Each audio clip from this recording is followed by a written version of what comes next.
Bom dia a todos. 11h14 de uma sexta-feira, dia 21 de agosto de 2020. 18 graus, temperatura interna. Está chovendo e faz frio em Jundiaí, São Paulo, Brasil. Eu sou espiritualista, cristão graalita. Graalita é leitor, estudante da Mensagem do Graal de Abdrushim, que é uma obra em 3 volumes. O nome dela é Na Luz da Verdade, Mensagem do Graal, em 3 volumes de Abdrushim. Elas são editadas por 2 entidades. Ordem do Graal na Terra, www.graal.org.br,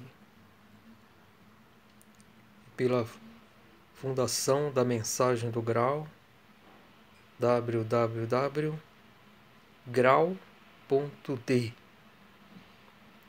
Essa fundação ela disponibiliza a mensagem do Graal para mais de 20 idiomas e o português europeu, enquanto que a Ordem do Graal ela edita o português brasileiro. Eu estou lendo atualmente, relendo a Mensagem do Graal através do português europeu, que tem algumas pequenas diferenças em relação ao português brasileiro. Mas recomendo de preferência que os brasileiros optem pela versão da Ordem do Grão da Terra, que é o português brasileiro, que é um pouquinho mais fluente. Eu estou relendo agora, lendo pela primeira vez essa versão em português europeu, porque eu acho que acrescenta alguma coisa, né? É ótimo também, mas sabemos que existem, né, diferenças entre o português europeu e o português brasileiro. As palavras às vezes se usam de uma forma diferente, né? Então, isso mesmo quando conversamos com portugueses, a gente tem mais dificuldades de compreender o que eles falam, muito rapidez, o sotaque, palavras diferentes, né? Quer dizer, disposição das palavras. Agora, eu tenho a impressão que o português compreende com mais facilidade o brasileiro do que nós, os portugueses. Quer dizer, compreendemos que a língua é a mesma, mas o idioma é o mesmo, mas a questão de sotaque para nós eu acho que é um pouquinho mais difícil, né? Eu estou lendo atualmente a dissertação 48, Ressurreição do Corpo Terreno de Cristo, que está no 2º volume da Mensagem do Graal.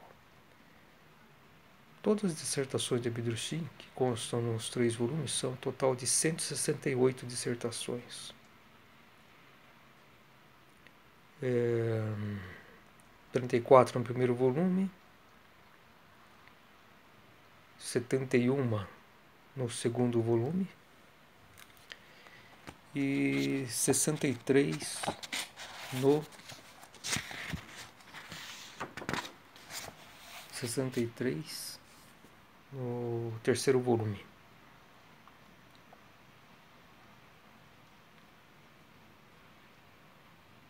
Deixa eu ver se as contas estão certas.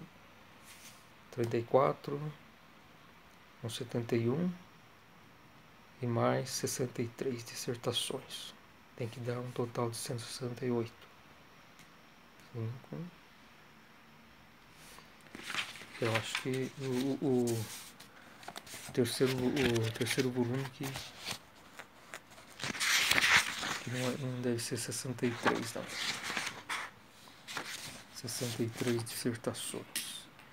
Vamos ver aqui, fazer as contas. 34 mais do primeiro volume, mais 71 do segundo volume,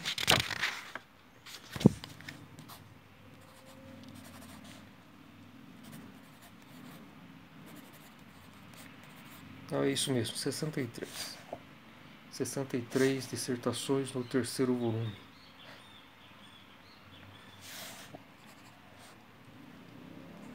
Perfeito. Então, todas as dissertações são muito importantes. Essa ressurreição do corpo terreno de Cristo, eu acho que nos tempos atuais, em questão de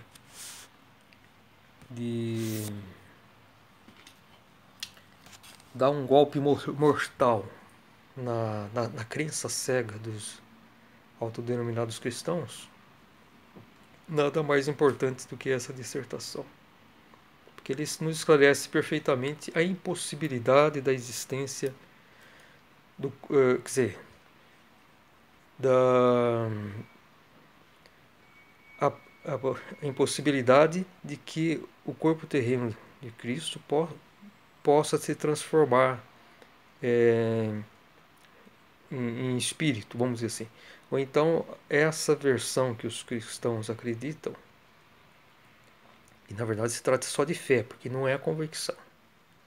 Porque a convicção só pode surgir quando elas estão inseridas em concordância com as leis naturais de Deus, as leis da criação.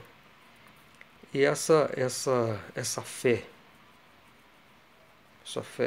completamente sem sentido, de que a ressurreição de Cristo só foi possível tornando o corpo dele material em luz, isso não existe. A ressurreição é espiritual. Pode-se dizer que a ressurreição, quando se fala ressurreição do ser humano, no sentido, isso conforme eu penso, o sentido de ressurreição, o sentido mais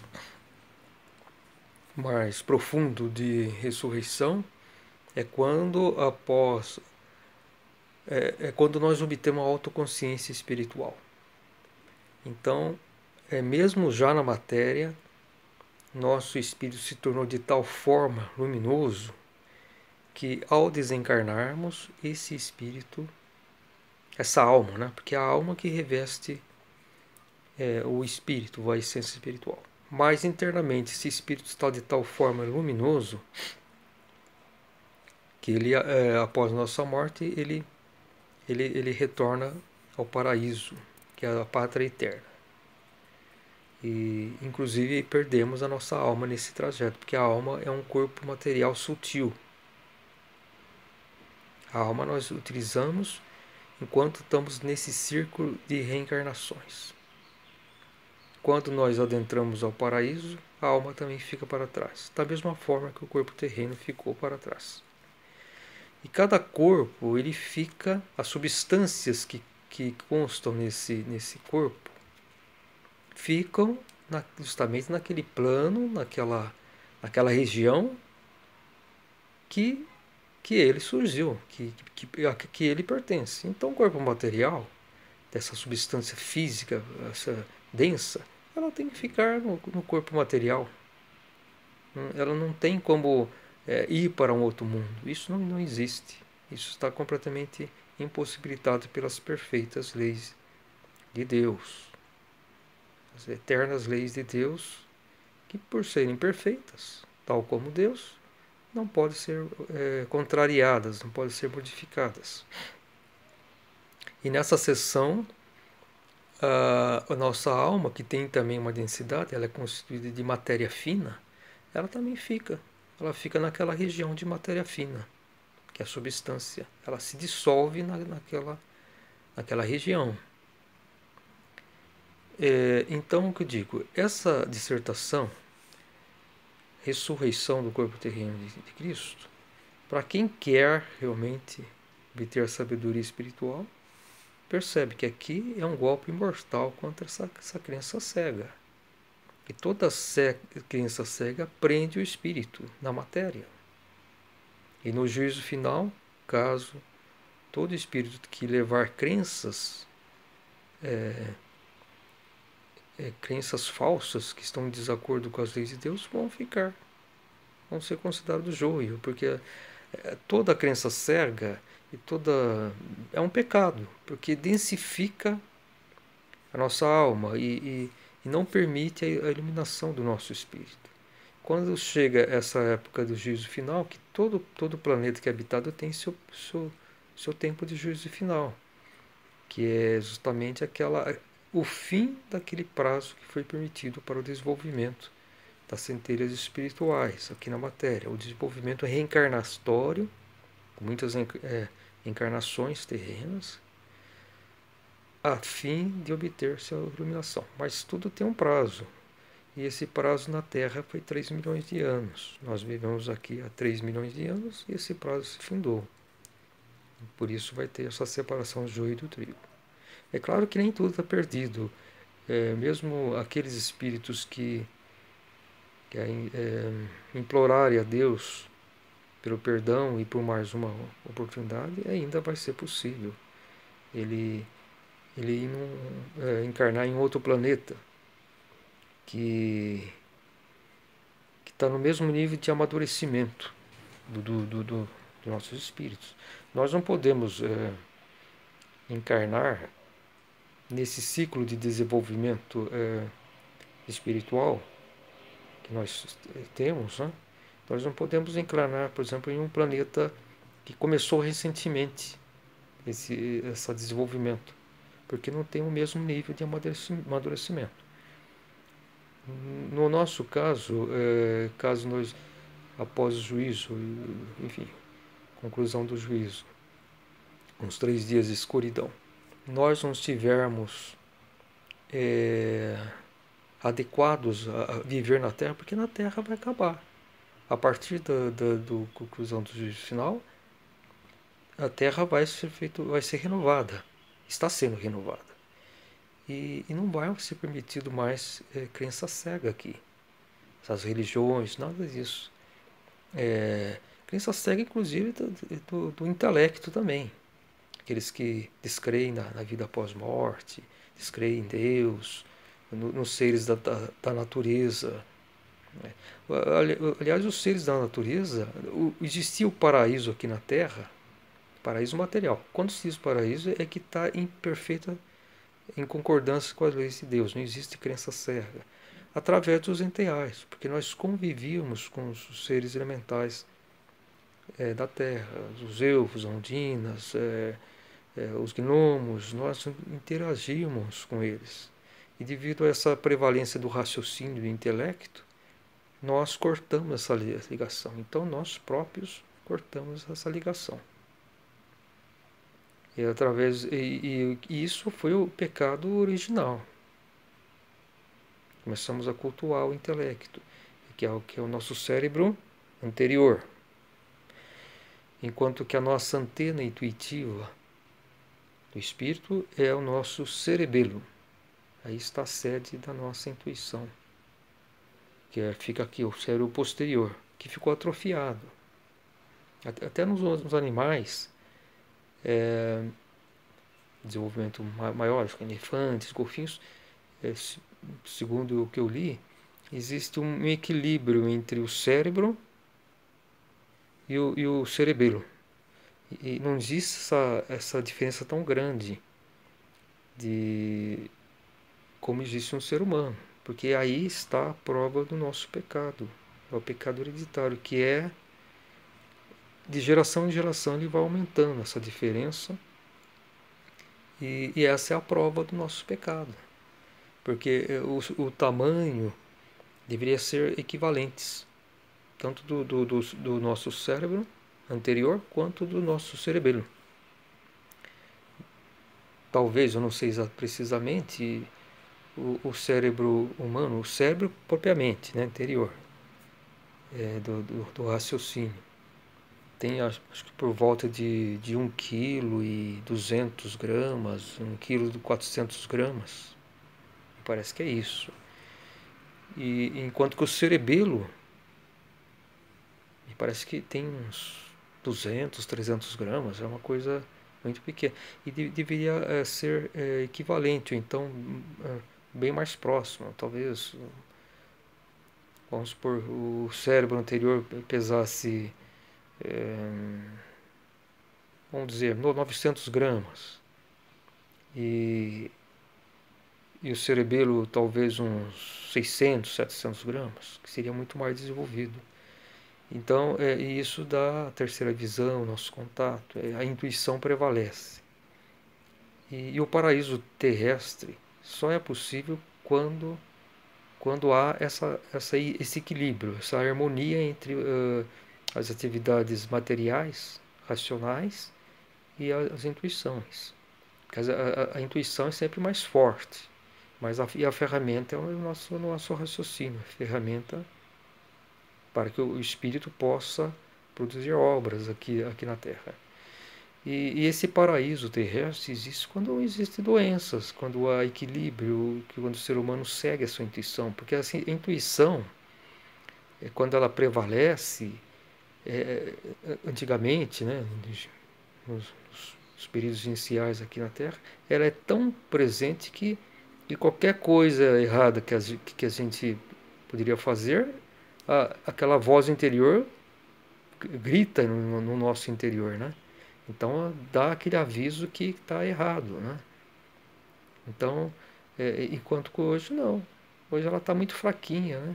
Então a corrupção, a nossa consciência, a gente tem que assim fazer ela prevalecer, atentar assim decisivamente para que nós possamos sempre sermos corretos.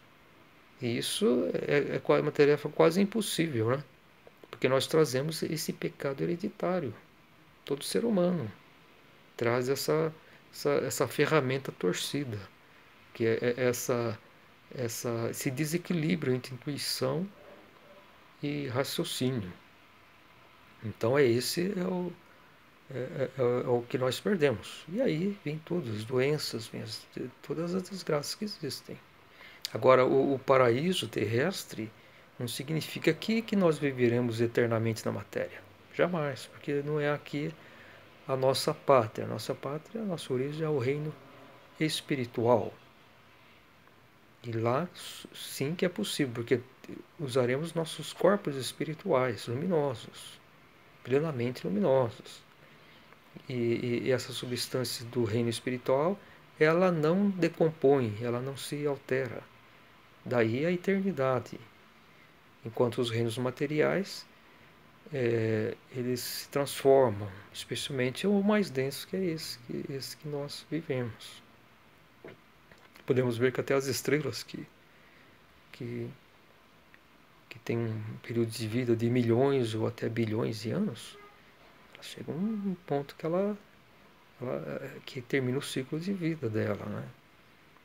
Então, existe também um erro de muitos dos cristãos que pensam que nós vamos viver eternamente aqui na Terra. Isso é errado, completamente. Isso é uma visão muito materialista, completamente fora, próprio de ignorância, quem se prende às crenças cegas e não acha que é isso, que não querem refletir e mais nada. Então, essa dissertação, Ressurreição do Corpo de Cristo, mostra exatamente o que é de fato as leis da criação e as leis de Deus. E por que não é possível o corpo de Cristo se transformar em espírito. Né? Então, a ressurreição, quando você fala ressurreição, pode ter dois sentidos. Isso é uma reflexão minha. A ressurreição, que é quando nosso espírito internamente já está de tal forma luminoso e autoconsciente que ao desencarnarmos nós ascendemos.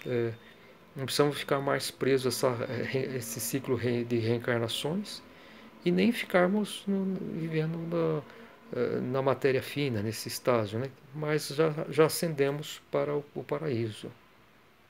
E isso aconteceu um dos ladrões na cruz, né, que estava lá com Jesus, que aquele fato de estar junto de Jesus e reconhecer que ele era inocente, estava sofrendo injustamente, mas reconhecendo que ele tinha culpa e era justo o que ele recebia, aquela consciência de tal forma ligou ele, iluminou ele instantaneamente o espírito, que ele pôde ascender ao paraíso. Daí Jesus disse: ainda hoje estarás comigo no paraíso. Então, às vezes, essas situações, né, assim, inusitadas, né, que ocorridas principalmente por causa da presença de Cristo, né, permitiu essa ascensão, a iluminação espiritual. Então a ressurreição posso dizer, tem esse sentido mais amplo da ressurreição espiritual.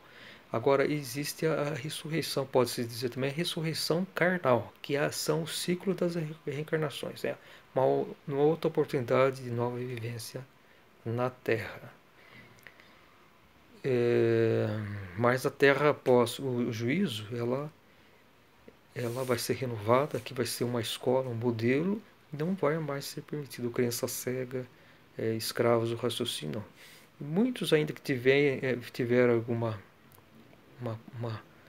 uma chance ainda de continuar a viver e não sofrer a morte espiritual, também se tiveram humildade de implorarem a Deus, terão essa oportunidade de uma encarnação, mas em um outro planeta, que tem a mesma maturidade, vamos dizer assim, né? Nível de madureza igual ao nossa civilização terrena, que já existe há 3 milhões de anos, e então poderão encarnar nesses planetas. E isso são, no meu entendimento, existem os planetas que começaram o desenvolvimento, a encarnação de espíritos humanos, centelhas espirituais, na mesma época, ou seja, 3 milhões de anos. E segundo eu acredito, foram originalmente 7 planetas. A Terra, porque existem 7 universos, 7 partes do universo, né? São super-universos. O nosso se chama Éfeso, que foi a Terra, né? E tem outros, mais 6 universos, que João Batista falou, né? O Apocalipse, né? As igrejas, né? Que é Filadélfia, Laodiceia,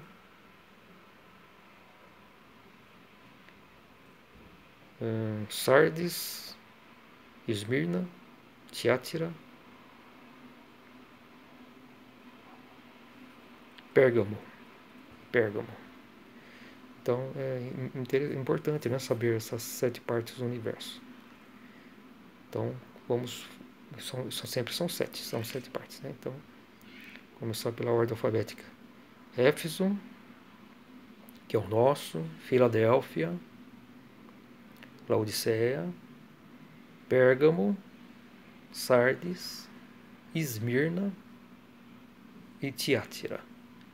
Então, esses planetas, alguns desenvolveram melhor que a Terra, outros foi equivalente, e me parece que a Terra ficou num estado intermediário. Ela se perdeu para as trevas, mas também muitos permaneceram, os seres humanos ficaram ligados à luz, de forma que ainda permitiu a ancoragem da luz, de seres mais luminosos, espíritos primordiais. Então a Terra nunca perdeu totalmente a ligação da luz. Por isso ela vai ser renovada, restaurada, vai se tornar um modelo aqui para em termos de desenvolvimento. Se ela não tivesse totalmente entregue às trevas, ela teria sido destruída totalmente. E justamente por essa ligação que ainda teve, permaneceu, pôde Jesus Cristo e próprio Espírito da Verdade, que é o Espírito Santo, Emmanuel, encarnar na Terra, agora no juízo, e escrever a sua mensagem do Graal, do Espírito da Verdade, Emmanuel Bidurshim. E desses planetas, né, que em cada parte do universo começou um planeta sendo habitado há 3 milhões de anos, me parece que uns dois teve um desenvolvimento melhor do que a Terra, ficou praticamente desenvolvimento segundo a vontade de Deus. Acho que uns dois ou três ficou mais ou menos no nível da Terra, talvez mais uns dois ficaram em nível inferior, mas não sei se foram destruídos ou não.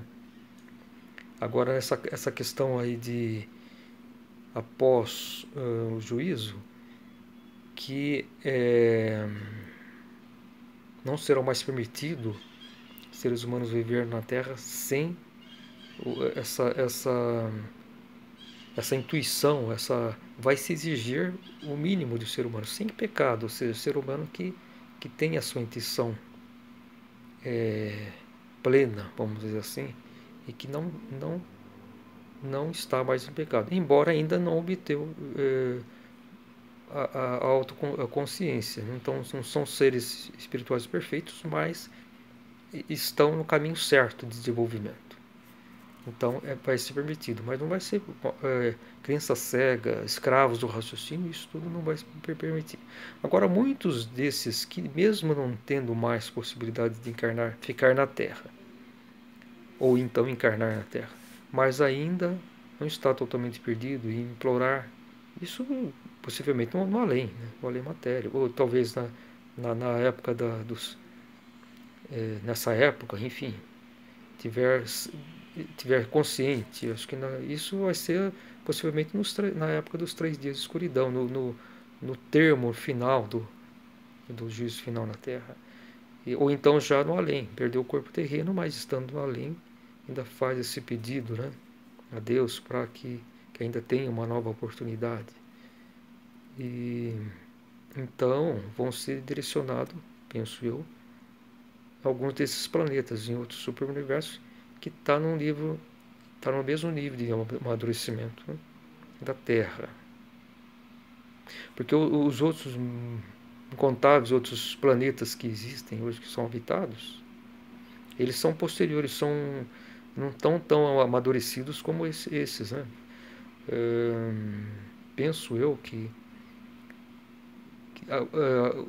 esses 7 planetas, primeiro, eles começaram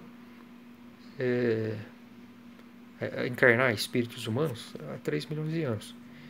Então, primeiro, tudo é pelo número 7 que funcionam na Terra, quer dizer, toda a criação, que é do Filho, porque corresponde ao nome Emmanuel, o Espírito Santo, porque ele que é o responsável, é a vontade de Deus, é a lei de Deus que comanda. Então toda a criação espiritual, ela está fundamentada no número 7. Daí, quando as centelhas espirituais encarnaram na Terra, teve 7 berços aqui na Terra, berços humanos, que aquele primata desenvolvido ao máximo uma raça especial para permitir a encarnação dos seres humanos. Eles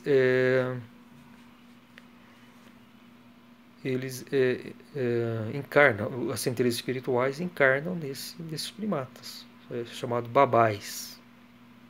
Então existiam 7 berços na Terra, partes, que a maioria não existia. Uma era na África, outra parece que era no Polo Sul, enfim, porque teve muitas transformações da superfície da Terra. Terras ascendiam, outras afundavam, enfim. Em 3 milhões de anos muita coisa aconteceu, geologicamente, né? Geologicamente. E agora vai acontecer muitas transformações, né? Novamente, para que a Terra possa ser renovada e viver talvez mais 1 milhão de anos. Eu não sei, mas talvez seja isso. Agora, depois desses 7 primeiros planetas, inúmeros outros começaram a receber seres humanos, inclusive Vênus. Vênus,